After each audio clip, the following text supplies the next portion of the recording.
Good morning everyone, स्वागत है आप सभी का डेली करंट अफेयर की क्लास में। आज के जो बेहतरीन करंट अफेयर हैं उन पर हम डिस्कस करेंगे और क्लास में देखेंगे कि आज के हमारे जो पिछले 24 घंटे के मोस्ट इंपॉर्टेंट करंट अफेयर है वो कौन कौन से हैं। ठीक है, तो आज का जो आपका पहला क्वेश्चन है उस पर डिस्कस करते हैं और वीडियो का जो पीडीएफ है आपका क्लास का वो आपकी वीडियो के लिंक के डिस्क्रिप्शन में है। अगर वहां से ना जा पाए तो आप टेलीग्राम ग्रुप पे भी आपको मिलेगा, लेकिन वहां आपको पूरा होल पीडीएफ बाद में मिलेगा। ठीक है, इस मंथ के लास्ट में। तो जैसा आपको ठीक लगे, अगर नोट्स बना रहे हैं तो बहुत अच्छी बात है, इससे अच्छा क्या हो सकता है। बाकी नोट्स तो आपको प्रोवाइड करवा ही जा रहे हैं। ठीक है, तो आज का जो पहला क्वेश्चन है वो आपका है विश्व उपभोक्ता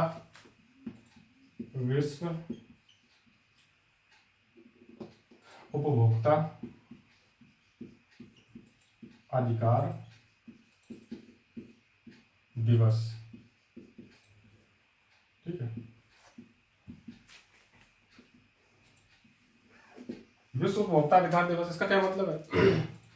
ये जो आपका डे है ये वर्ल्ड लेवल पे मनाया जाता है। कब से कब पहली बार मनाया? तो 15 मार्च को मनाया गया, पहली मतलब 15 मार्च को मनाया जाता है। और यही अगर हम सेम डे की बात करें, जो उपभोक्ता कंज्यूमर होते हैं ना, कस्टमर डे बोलते हैं उसको, वर्ल्ड कस्टमर डे या कंज्यूमर डे बोलते हैं, तो उसको बोला जाता है। इंडिया में अगर बात हो जाए कि भारत में कब मनाया जाता है, तो भारत में आपका इंडिया में यही सेम डे आपका 24 दिसंबर को मनाया जाता है। ठीक है, और 2000 में फर्स्ट टाइम ये सेलिब्रेट किया गया इंडिया में, लेकिन वर्ल्ड लेवल पे जब बात आती है तो 15 मार्च से स्टार्ट हुआ वर्ल्ड लेवल पे। इसकी जो थीम है, इस बार की थीम क्या है? थीम है इसकी जो थीम हो जाती है वो है fair digital finance. Fair digital finance. Then इसको मतलब स्टार्ट करने का श्रेय किसको जाता है कि विश्व उपभोक्ता दिवस है, एकदम से तो मनाया नहीं। कुछ चीजें होती है जिनका एक हिस्टोरिकल बैकग्राउंड होता है। हर डे का भाई हिस्टोरिकल बैकग्राउंड हर चीज का होता है, कोई भी चीज ऐसी नहीं जिसका कोई हिस्टोरिकल बैकग्राउंड ना हो। तो आपके जो अमेरिका के राष्ट्रपति हैं जॉन कैनेडी, जो कि काफी पुराने हैं, बहुत पुराने टाइम की बात कर रहा हूं मैं ये, तो उस टाइम जो जॉन कैनेडी थे उनकी जो एक स्पीच है, जॉन कैनेडी जी काफी महान राष्ट्रपति रहे हैं अमेरिका के, यूएस प्रेसिडेंट में। तो अमेरिका के जो यूएस प्रेसिडेंट थे जॉन कैनेडी, इन्होंने एक स्पीच दी कस्टमर्स के ऊपर, उसकी वजह से उसके बाद से आपका विश्व उपभोक्ता दिवस मनाया जाने लगा। ठीक है, तो ये आपका आज का क्वेश्चन हो जाता है। फिर इसके बाद जो आपका अगला क्वेश्चन आता है,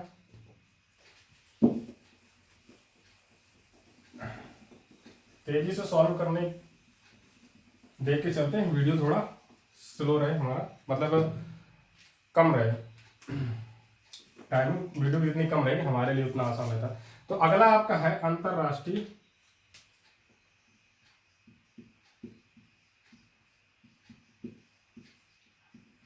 कार्य दिवस।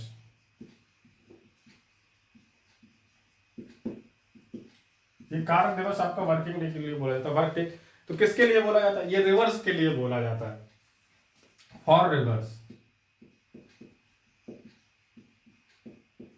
नदियों के लिए जो कार्य हम लोग कर रहे हैं, कार्य करते हैं जैव विविधता को बढ़ाने के लिए, नदियों को संरक्षित करने के लिए, हमारी जो नदियां विलुप्त हो रही हैं, तो कार्य दिवस के अंतर्गत हम उन नदियों को रिवाइव करने की कोशिश करते हैं। रिवाइव करने का मतलब होता है पुनर्जीवित करने की हम एक पहल चला रहे हैं, जिसकी वजह से आपका अंतरराष्ट्रीय कार्य दिवस मनाया जाता है, जो कि नदियों के लिए इस तरीके से भी बोला जाता है। ठीक है, तो इसको मनाया जा रहा है।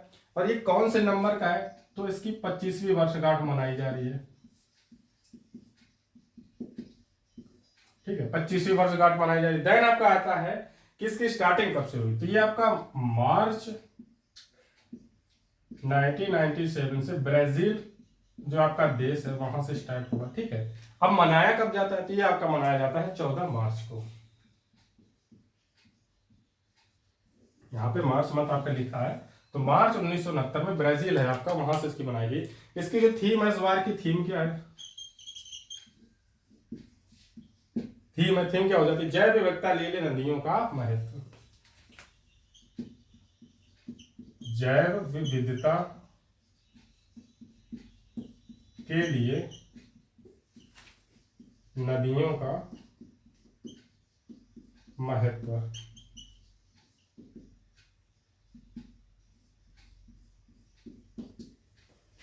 ये आपकी थीम होगी, ठीक है। तो अंतरराष्ट्रीय कार दिवस आपका कब मनाया जाए? 14 मार्च को। 25वीं वर्षगांठ है। मार्च 1997 ब्राजील से स्टार्ट हुआ। थीम इसकी का है जैव विविधता के लिए नदियों का महत्व और फॉर रिवर्स अंतरराष्ट्रीय कार दिवस जो आपका होगा, ठीक है। इसके बाद जो अगला आता है जर्मन ओपन, एक टूर्नामेंट आपका हो रहा है बैडमिंटन का। तो उसमें एक इंडियन प्लेयर है जिन्होंने एक मेडल जीता है। तो कौन सा मेडल जीता है उस पर एक क्वेश्चन है आपका।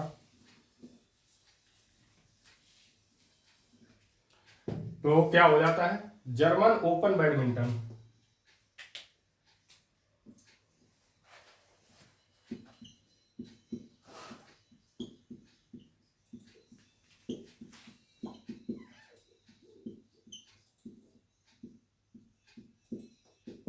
जर्मन ओपन बैडमिंटन हो जाता है ये आपका, ठीक है। तो इसमें ये 2022 में सेलिब्रेट किया जा रहा है, ठीक है। तो लक्ष्य सेन जो आपके हैं इंडिया के इंडियन प्लेयर, लक्ष्य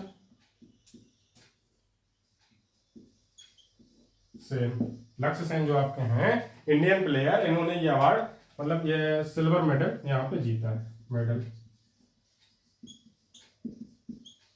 सिल्वर मेडल, ठीक है। इसको एक तरीके से और बोला जाता है, वो है BWF बैडमिंटन वर्ल्ड फेडरेशन का बोल दिया जाता है। 300 कैटेगरी एक बोला जाता है इसको, वर्ल्ड टूर सुपर 300 इवेंट भी बोला जाता है। इस तरीके से भी पूछ ले, मेन आपका है डायरेक्ट क्वेश्चन यही बनेगा। जर्मन ओपन बैडमिंटन 2022 में कौन से भारतीय खिलाड़ी मतलब सॉरी प्लेयर हैं जिन्होंने सिल्वर मेडल जीता है? तो आपका लक्ष्य सेन आपका आंसर यहाँ से हो जाएगा, ठीक है। तो इसको चाहे तो आप स्क्रीनशॉट ले सकते हैं। तो आते हैं अगले क्वेश्चन को। जो अगला क्वेश्चन है हमारा,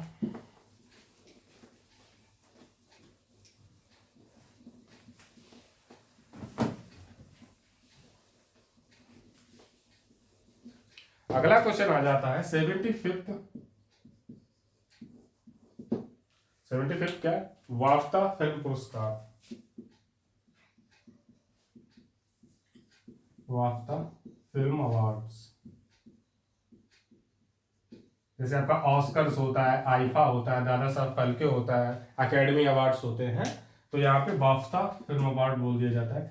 ये बेसिकली होता कहाँ पे है? लंदन का है, ब्रिटेन का है। ये ब्रिटेन में मनाया जाता है। ब्रिटेन में मतलब दिए जाते हैं, मनाया नहीं जाता है। ब्रिटेन में कहाँ पे? रॉयल एल्बर्ट हॉल है एक, वहां पे हर साल दिए जाते हैं।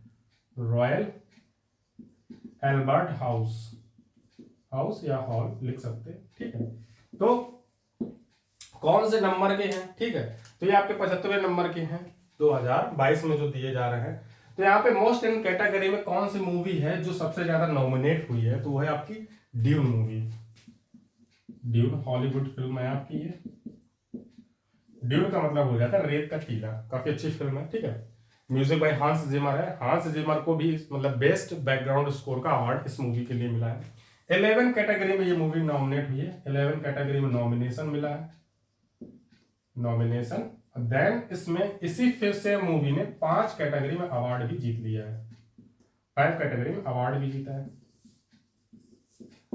ठीक है। तो वाफ्ता फिल्म अवार्ड जो आपका है इसको बोल दिया जाता है सबसे जो मतलब आपकी ज्यादा पुरस्कार जिस फिल्म में जीते वो आपका ड्यून हो गया, ठीक है। तो ये आपका यहाँ पे क्लियर होता है। और बाफ्ता जो आपका फिल्म पुरस्कार है कब से कब दिया जा रहा है?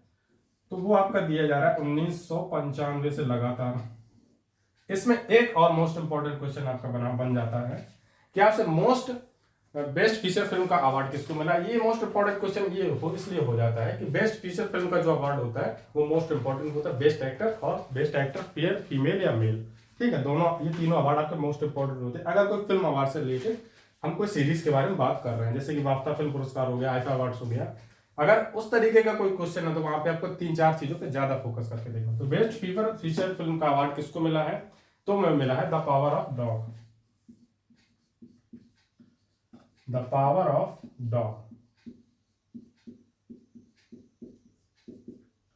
इस फिल्म को बेस्ट फीचर फिल्म का अवार्ड मिला। बाकी बाफ्ता फिल्म अवार्ड से जो भी रिलेटेड चीजें हैं उन पे मैं एक अलग वीडियो बनाऊंगा, उसमें हम सारे अवार्ड बात करने किस कैटेगरी में किस मूवी को क्या चीजें मिली हैं, ठीक है। तो वहां पे बाफ्ता film award, Oscar award, IIFA award, Dada Saheb Phalke award और भी जितने अवार्ड हैं सब पे बात कर लेंगे, ठीक है। तो ये आपका क्वेश्चन ऐसे क्लियर हो जाता है।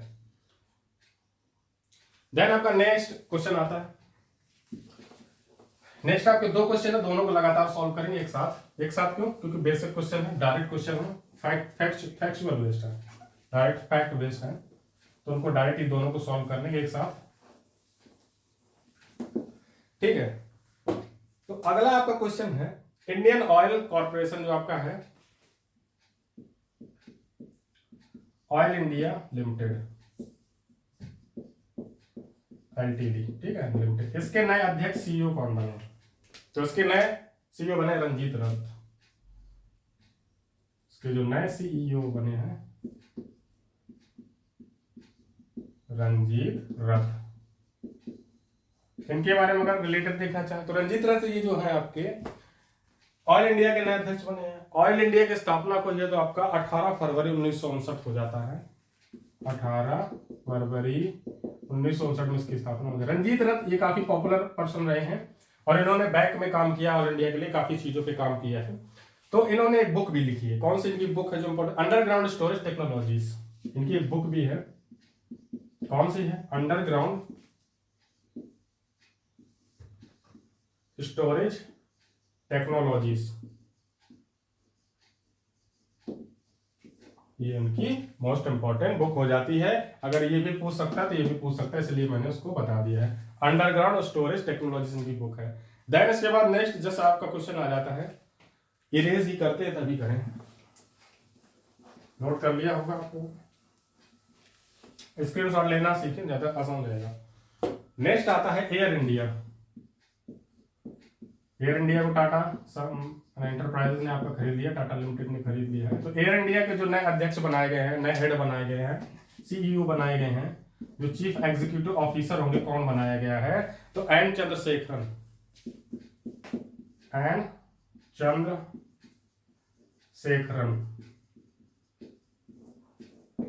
एयर इंडिया के सीईओ जो नए बनाए गए वो आपके एन चंद्रशेखरन बनाए गए हैं। एयर इंडिया की स्थापना कब हो जाती है? आपकी 1869 में, 1869 में आपकी एयर इंडिया की स्थापना हो जाती है। उसको जो टाटा के जमशेदजी टाटा है उनके द्वारा की गई, काफी इंपॉर्टेंट हो जाता है। और इसका हेडक्वार्टर आपका मुंबई है, मुंबई, ठीक है, बॉम्बे बोला जाता था उस टाइम। लेकिन एयर इंडिया जो 1952 में, फिर बाद में, इसके बाद जब आते आते हम लोग यहाँ पे इंडिपेंडेंट हुए, फर्स्ट टाइम इलेक्शन हुए इंडिया में, उसके बाद काफी चीजों का राष्ट्रीयकरण किया गया। तो वहाँ पे एयर इंडिया भी था। 1952 में इंदिरा गांधी ने, 1972 में इंदिरा गांधी ने भी काफी चीजों का नेशनलाइजेशन किया, काफी बैंकों को एक साथ मर्ज कर दिया, काफी बैंक आपकी नेशनलाइज कर दी गई, काफी चीजें नेशनलाइज कर दी गई। लेकिन अभी आपका पिछले जस्ट 3-4 महीने पहले एयर इंडिया को फिर से टाटा ने खरीद लिया, अपने पास वापस ले आया। ठीक है, तो ये आपका मोस्ट इंपॉर्टेंट क्वेश्चन हो जाता है, चाहे तो नोट करें। फिर आते हैं अगले क्वेश्चन पे। अगला जो क्वेश्चन आपका है वो है मिशन इंद्रधनुष। तो मिशन इंद्रधनुष क्या है? आपने सुन रखा होगा पहले से इस क्वेश्चन के बारे में। तो मिशन इंद्रधनुष 4.0, मिशन इंद्रधनुष 4.0, तो इसके अंतर्गत उड़ीसा जो गवर्नमेंट है, उड़ीसा राज्य स्टेट है अपना, उसने फुली कोवैक्सीनेटेड, मतलब कोविड वैक्सीन का वैक्सीनेशन का जो है प्रोसेस को पूरा कर लिया है। कितने परसेंट? 90.5%। 90.5% का जो वैक्सीनेशन है वो उड़ीसा ने, उड़ीसा, जो उड़ीसा स्टेट है आपने पूरा कर लिया। उड़ीसा के आपका सीएम कौन से? नवीन पटनायक जी हो जाते हैं, राज्यपाल गणेशी लाल हो जाते हैं आपके उड़ीसा के। ठीक है, और इसमें एक चीज और अगर हम चाहें इंक्लूड कर ले, किसके द्वारा इस रिपोर्ट को जारी किया गया है? तो राष्ट्रीय परिवार सर्वेक्षण जो आपका होता है, स्वास्थ्य सर्वेक्षण, राष्ट्रीय परिवार स्वास्थ्य सर्वेक्षण, राष्ट्रीय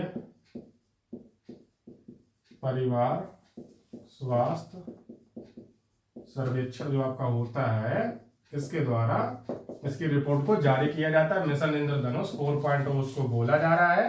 90.5% तक उड़ीसा स्टेट ने इन चीजों को कवर कर लिया, पूरा कर लिया है। और ये फर्स्ट स्टेट है इंडिया में, फर्स्ट स्टेट इन इंडिया,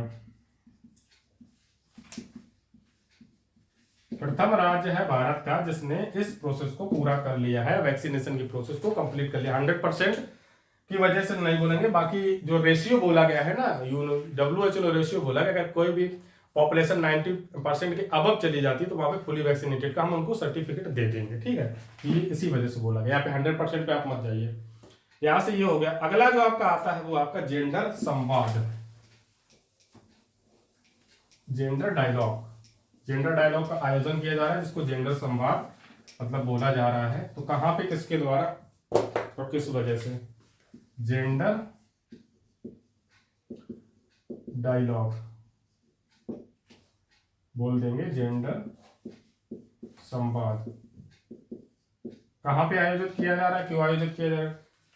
तो आपके ग्रामीण विकास मंत्रालय द्वारा यह आयोजित किया जा रहा है, ग्रामीण विकास मंत्रालय।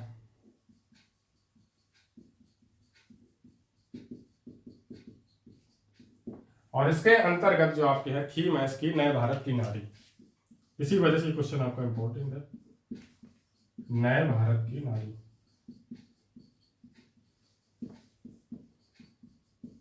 ठीक है, ये आपका मोस्ट इंपोर्टेंट इसी वजह से हो जाता है कि जेंडर संवाद की थीम क्या है। तो डायरेक्ट आपसे यही पूछा जाएगा कौन आयोजन कर रहा है, ये तो डायरेक्ट नहीं क्वेश्चन आपका बनाएगा। ये इंपॉर्टेंट हो जाता है क्योंकि है ना, ये इंपॉर्टेंट लाइन लग भी रही है हमको क्या किसी को भी है नोटिसेबल लगेगी, क्योंकि इस क्वेश्चन का अगर हम देखना चाहें पर प्रीफेस देखना चाहें तो नए भारत की नारी ये थीम हो जाती है।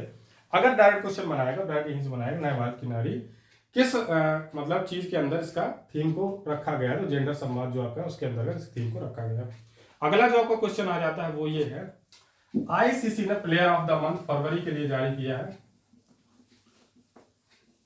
ICC player of the month भी अनाउंस करता है ना, तो फरवरी महीने के आईसीसी ने प्लेयर ऑफ द मंथ